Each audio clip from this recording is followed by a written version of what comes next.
Hi everyone, it's Stephanie. Welcome to today's video that is all about journaling for anxiety. And so today's video is going to walk you through 4 to 5 different exercises that you can do when you grab any notebook or journal and you find yourself wanting to lessen or control or get a hold of a little bit of worry or anxiety. So today's activities are grounding, listing and breathing, using music, and then using your personal creativity to help you out with your anxiety.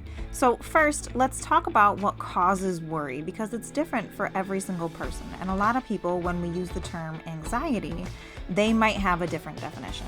So this might be when you have panic, or when you really focus on something, or you're worried about something coming up in the future. It may be a phobia, or something that you really dwell on, or maybe find something tied to really big emotions like anger or sadness. And it may also be when you find yourself just in a funk. There's different ebbs and flows in life, and there's different periods of time when you may find yourself coming face to face with anxiety. And so really understanding that there's lots of different triggers and lots of different definitions that go into what we mean when we say anxiety.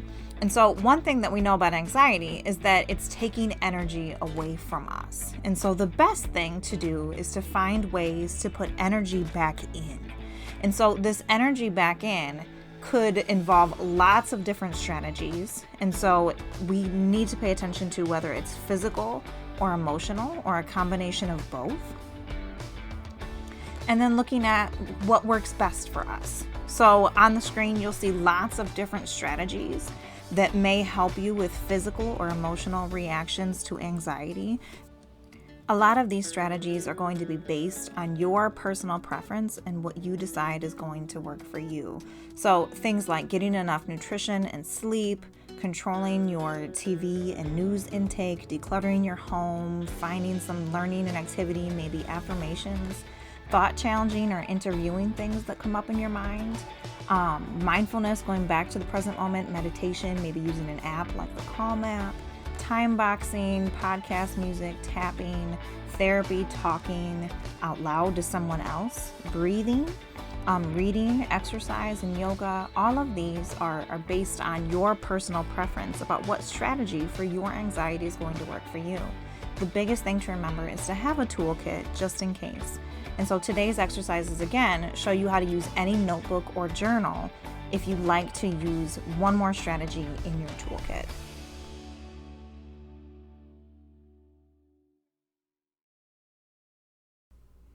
The first strategy or activity you can use with any notebook or journal is going to involve grounding or coming back to the present moment.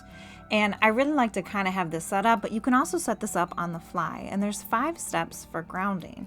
And so as we walk through each one, maybe you would like to grab a notebook or journal and just jot down in the corner or off to the left-hand side or right-hand side, whatever you prefer, 5, 4, 3, 2, 1.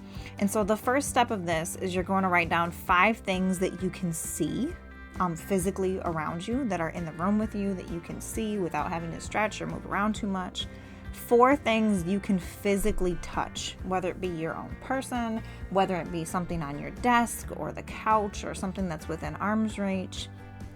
3 things that you can hear. And so maybe it is the hum of the air conditioning or the heat in the room.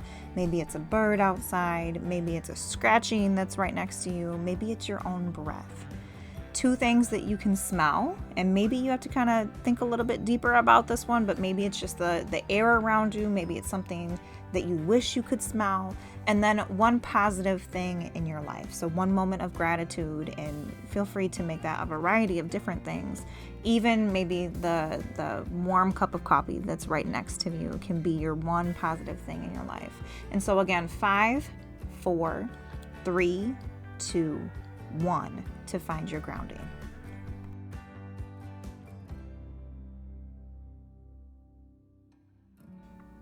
The next 2 activities seem like they would be the most simple and straightforward, but they're the 2 that I probably use the most. And it's a timed released brain dump and squared breathing. So let's first talk about that timed release. A timed release brain dump is really great to do first thing in the morning or at nighttime when you are struggling to go to bed. I find these work really well in the routine where you just take a blank piece of paper and anything that's on your mind, you just release onto the page. And it seems the most simple and the most blank, but it really is the most effective.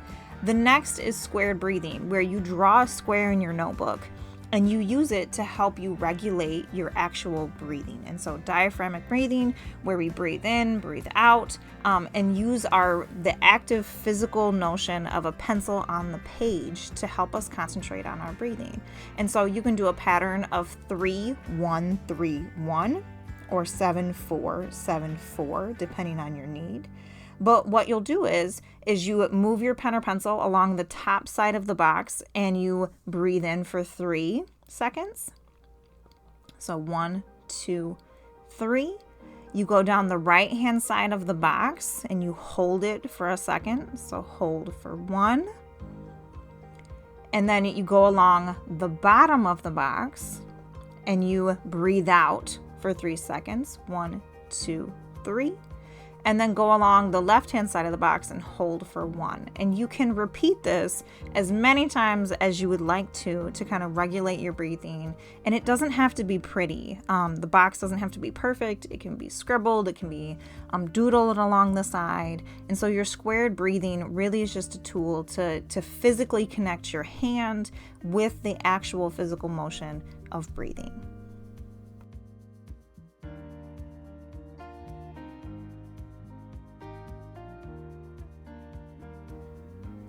Activity 3 is preparing a list of music ahead of time that you know is going to help with your mood. And so I love YouTube playlists. I use them in my classroom quite a bit and when I'm working with teachers, but also I use them for myself. So you'll see on the screen, and yours doesn't have to look like this. These are all different songs that help me with my mood, and a lot of them are 90s and early 2000s throwbacks, so feel free to enjoy my playlist. But you can create this playlist either in your notebook or on your computer or phone. The last activity for today in any notebook or journal is to create a thought garden. So what types of thoughts would you like to cultivate or grow instead of or in place of those anxious or negative or worried thoughts that you have? So in my thought garden, I would like to be calm, positive, grateful, present, loving, kind, patient, and confident. What's in your thought garden? Thank you for watching today's video, Journaling for Anxiety. And if you'd like more information, follow the blog at www.writingmindset.org.